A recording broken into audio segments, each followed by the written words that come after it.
1년 만에 구치소 석방 이후 첫 재판에 출석한 남욱 변호사.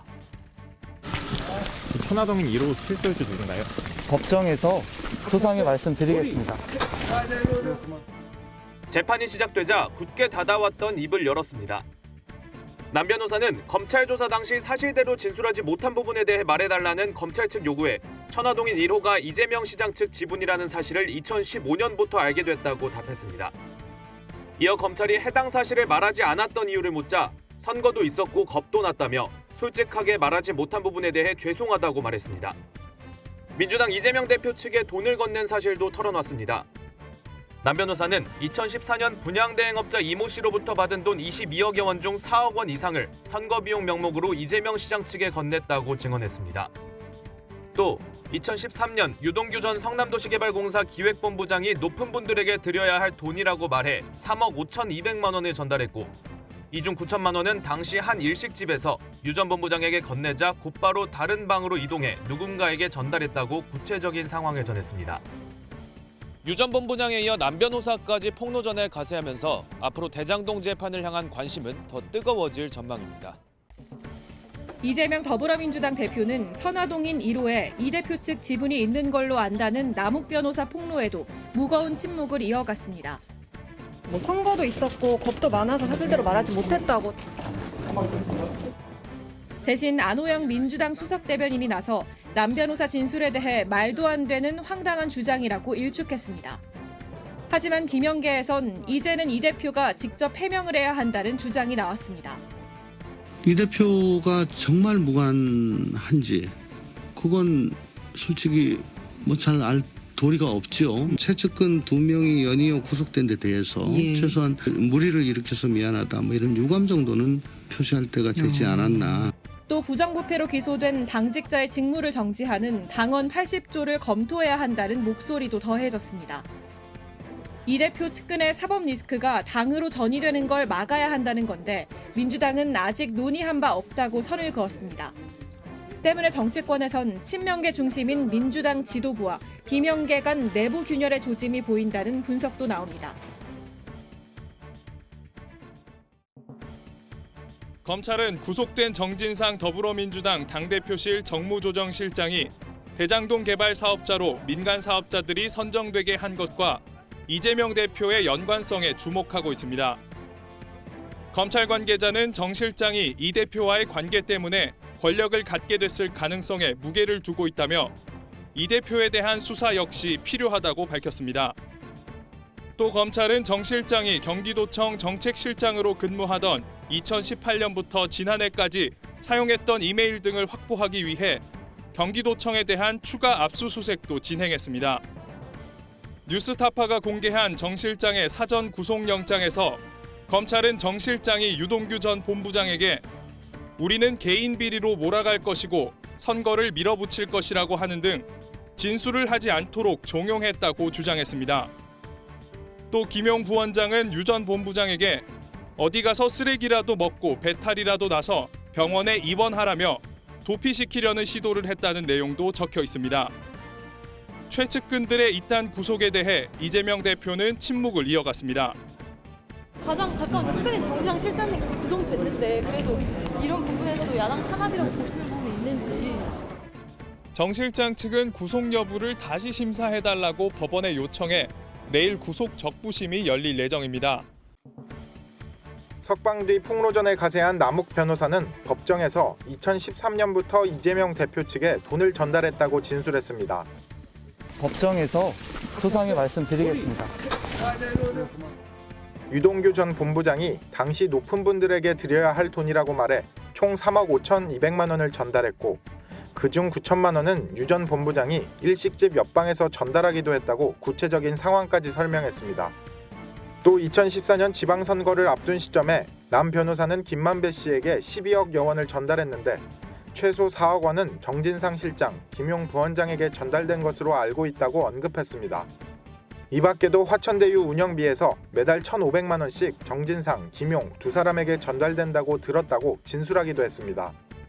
여기에 대선 자금이 필요하다며 돈을 요구해 남 변호사가 측근을 통해 전달한 8억여 원까지 두 사람에게 최소 18억 원이 흘러간 것으로 추정됩니다. 남 변호사는 지분 관련 증언을 책임질 것이라며 허위라는 이 대표 측 주장에 위증죄로 고소해보라고 맞받아쳤습니다. 검찰은 해당 불법 자금이 성남시장 재선부터 대선까지 활용됐다고 보고 이 대표 연루 가능성에 수사력을 집중하고 있습니다. 다만 돈을 받았다는 정 실장과 김 부원장이 모두 혐의를 부인하고 있는 만큼 검찰로선 결정적인 물증 확보가 최우선 과제로 꼽힙니다. 민주당이 불법 자금 수수 혐의를 받아 기소된 김용 민주연구원 부원장의 사표를 수리했습니다. 사의를 언제 표명했는지는 확인되지 않았습니다. 민주당은 부당한 정치 탄압으로 구속되어 있는 김용 민주연구원 부원장이 당직을 수행하기 어려운 여건으로 사의를 표했다고 밝혔습니다. 친명계 좌장격인 정성호 의원이 거취에 대한 결단을 요구한 지 하루 만입니다. 그 부분에 관련해서는 지도부에서 판단해야 될 문제겠지만은 본인이 그냥 자진 사퇴하는 게 낫지 않겠나라는 생각. 비이재명계에서 부정부패로 기소된 당직자의 직무정지 내용을 담은 당원 80조를 언급하며 이 대표를 압박한 것도 영향을 미친 걸로 보입니다.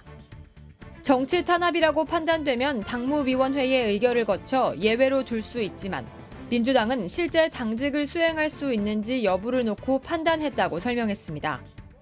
정진상 정무조정실장도 사표를 냈지만 수리 여부는 나중에 판단하기로 했습니다. 안호영 수석대변인은 기소되기 전에 당의 사의를 받아들인다거나 하는 생각은 없느냐는 질문에 예측해서 말하기 어렵다며 구속적부심 결과가 나오면 종합적으로 판단할 것이라고 설명했습니다. 이재명 더불어민주당 대표는 연일 윤석열 대통령에 대한 비판의 고삐를 늦추지 않고 있습니다. 대통령실의 심기를 조금이라도 거스르면 누구도 가만두지 않겠다는 노골적 겁박입니다. 이 대표는 그러나 최측근의 구속 등 본인의 사법 리스크 관련 질문엔 철저히 입을 닫아왔습니다. 오늘도 마찬가지였습니다. 사법 리스크를 당이 떠안고 있는 거 아니냐 이런 부담이 나오는데 좀 어떻게 생각하세요? 대신 당 지도부가 엄호를 이어갔습니다. 유동규, 남욱의 뒤집힌 진술에도 이재명 대표와의 연결고리는 없습니다. 한마디로 조사하는 것 자체가 검찰권 남용입니다. 검찰 수사로 이 대표와 측근들의 연결고리가 확인되지 않은 만큼 민주당 내부에는 신중론이 우세한 모습입니다. 민주당의 한 재선 의원은 연말 연초까지는 지켜봐야 한다면서 그때까지도 검찰이 결정타를 내놓지 못하면 정치 탄압에 힘이 실릴 것이라고 밝혔습니다. 또 다른 의원은 기소 이후 재판까지도 봐야 한다며 장기전을 전망했습니다. 다만 비명계를 중심으로 균열의 조짐도 엿보입니다. 저는 단호하게 맞설 거 맞선다 하더라도 그런 정도의 정치적 책임에 대한 언급은 필요하지 않을까 싶습니다. 앞서 조홍천 의원은 최소한 유감이라도 표명해야 하는 것 아니냐고 말했고 김혜영 전 최고위원은 이재명 대표가 물러나야 한다는 취지의 글을 SNS에 올린 바 있습니다. 검찰이 이재명 더불어민주당 대표와 가족의 계좌를 조사 중인 것으로 알려졌습니다. MBN 취재를 종합하면 서울중앙지검 반부패 수사 3부는 최근 이 대표와 가족 계좌 추적 영장을 법원에서 발부받았습니다. 최근 정진상 정무조정실장 혐의와 관련해 이 대표의 수사 필요성을 공식화한 검찰이 이 대표와 가족의 자금 흐름이 대장동 사건과 관련이 있는지 따지는 것으로 해석됩니다. 앞서 검찰은 김혜경 씨가 법인카드를 사적으로 썼다는 의혹을 제기했던 제보자 A씨를 참고인 신분으로 불러 조사한 것으로 전해졌습니다. 검찰은 A씨를 상대로 이 대표 자택에 보관된 역대 현금의 성격을 캐물었고 경기도청 전 공무원 배모 씨가 일부 계좌에 입금한 사실도 확인한 것으로 알려졌습니다. 민주당은 돈의 액수와 용도까지 밝히며 적극 대응했습니다. 유동규, 남욱의 뒤집힌 진술에도 이재명 대표와의 연결고리는 없습니다. 한마디로 조사하는 것 자체가 검찰권 남용입니다. 하지만 각종 의혹과 관련해 침묵이나 조작 주장으로 일관하던 이 대표가 적극 반박에 나서 그 배경에 관심이 쏠리고 있습니다. 어제 오후 2시 10분쯤 시작된 정진상 실장의 구속 적부심은 6시간 정도 진행됐습니다. 그 영장 심사에서 못 푸는 것들이 좀 나왔다고 말씀하셨는데 어떤 것? 구속적부심은 기소 전 수사 단계에서 구속된 피의자가 법원의 구속이 적절했는지 다시 한번 판단을 구하는 절차입니다. 검찰이 뇌물수수와 부패방지법 위반, 부정처사 후 수뢰, 증거인멸 교사 혐의로 구속영장을 청구했고 법원이 영장을 발부해 정 실장은 지난 19일 구속됐습니다. 정 실장이 영장 발부 이틀 만에 다시 심사해달라고 요청하면서 적부심이 이뤄졌습니다. 검찰은 정 실장이 유동규 전 본부장에게 회유를 종용했고 주거지가 일정하지 않은 데다 압수수색 당시에도 행방이 묘연했다며 도주 우려가 큰 점을 강조한 것으로 전해졌습니다. 반면 정 실장 측은 검찰이 일방적인 진술에만 의존하고 있고 압수수색 때도 검사와 직접 3차례 통화했다며 도주 우려가 없다고 소명했습니다. 검찰은 이미 방향을 정해놓고 통과 의뢰로 피의자 신문 조서를 받았다고 생각할 수밖에 없습니다. 이제 인권의 최후 보루, 법원에 기댈 수밖에 없습니다. 구속 적부 심사가 끝나고 24시간 내에 결론이 나야 하기 때문에 늦어도 오늘 오후에는 정 실장의 구속 혹은 석방 여부가 결정될 것으로 전망됩니다.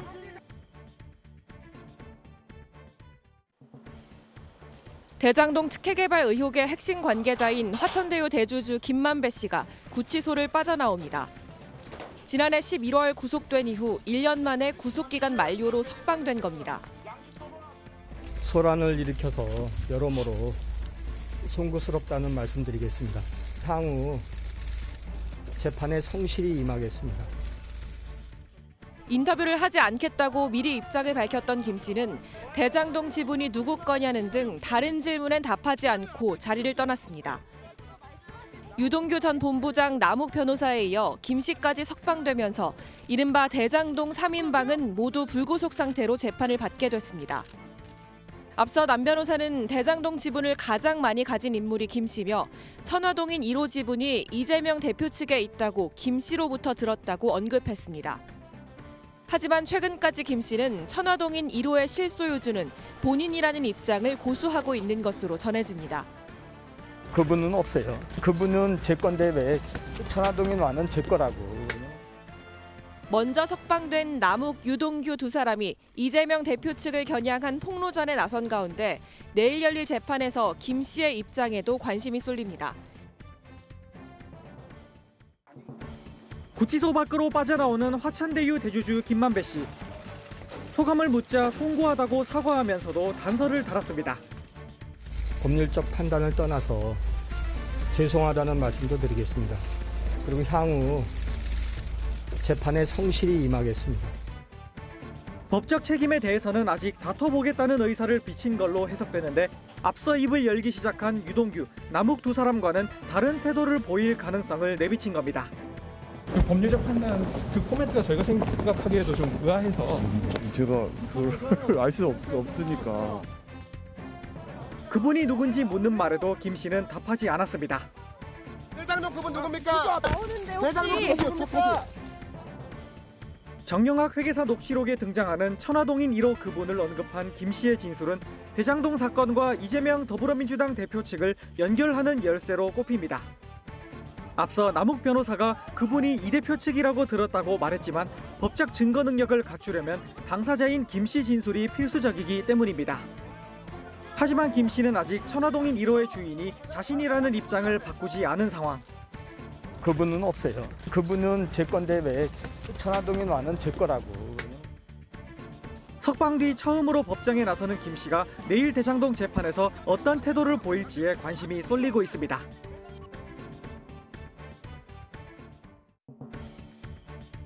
조국 사태 당시 누구보다 앞서 조국 전 법무부 장관을 엄호했던 더불어민주당 김종민 의원은 2년을 싸우면서 깨달은 건 검찰이 던져주는 아이템을 따라가면 절대 안 된다는 것이었다고 했습니다. 민주당을 방탄정당으로 만드는 겁니다. 민주당을 조국을 옹호한 부도덕한 정당으로 몰고 가고. 이재명 대표에 대한 당 차원의 방어는 검찰의 수에 말리는 거란 지적입니다. 검찰 수사가 시작된 만큼 무조건 엄호는 위험하다는 분위기도 읽힙니다. 팩트, 사실관계에 대해서는 당이 전면에 나서가지고 이 대응을 하는 거 이건 굉장히 위험하다. 왜? 모르니까. 당 원로인 유인태 전 국회 사무총장은 이재명 대표의 사과가 있어야 한다고 말했습니다. 저 검찰의 조작이든 뭐든 간에 그 사람을 갖다 그렇게 중용했던 게 누구냐 이거예요. 그 대목에 대해서는 사과를 해야죠. 이 대표의 사과가 다른 공격의 빌미를 제공할 수 있다는 의견도 여전히 적지 않지만 미국에 체류 중인 이낙연 전 대표의 조기 귀국설이 미묘한 파장을 낳는 등 이 대표의 측근의 검찰 수사에 대한 당내 위기감은 커지고 있다는 분석입니다. 서울중앙지법이 이재명 더불어민주당 대표의 최측근인 정진상 당대표실 정무조정실장이 낸 구속적부심 청구를 기각했습니다. 구속적부심 신문은 어제 오후 약 6시간 동안 이루어졌는데 법원은 신문 결과와 사건 기록을 봤을 때 적부심 청구가 이유 없다고 판단했습니다. 혐의를 전면 부인하며 검찰의 증거가 불충분하다는 정 실장 측 주장을 받아들이지 않은 겁니다. 변호사님 한 번만 좀 적부심 취지 한 번만 설명해 주시면 안 될까요? 네, 영장실. 이에 따라 지난 19일 구속된 정 실장은 구속적부심으로 이틀이 늘어나 다음 달 11일이 최장 구속 만료일입니다. 검찰은 그 안에 정 실장을 구속 기소할 방침입니다. 정 실장은 대장동 일당에게 1억 4천만 원 뇌물을 받고 개발이익 428억 원을 나눠 갖기로 약속받은 혐의 등을 받고 있습니다. 이로써 이 대표의 최측근인 김용 민주연구원 부원장에 이어 정 실장의 구속 유지를 받아낸 검찰은 이재명 대표를 향한 수사에 속도를 올릴 것으로 보입니다.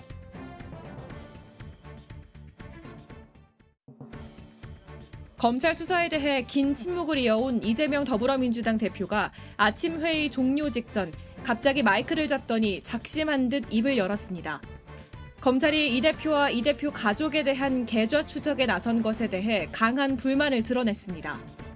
이런 식으로 계속 계좌를 털다 보면 계좌 다 달아 없어질 것 같습니다. 검찰이 수사를 해야지 쇼를 해서 해야 되겠습니까? 언제든지 털어보십시오.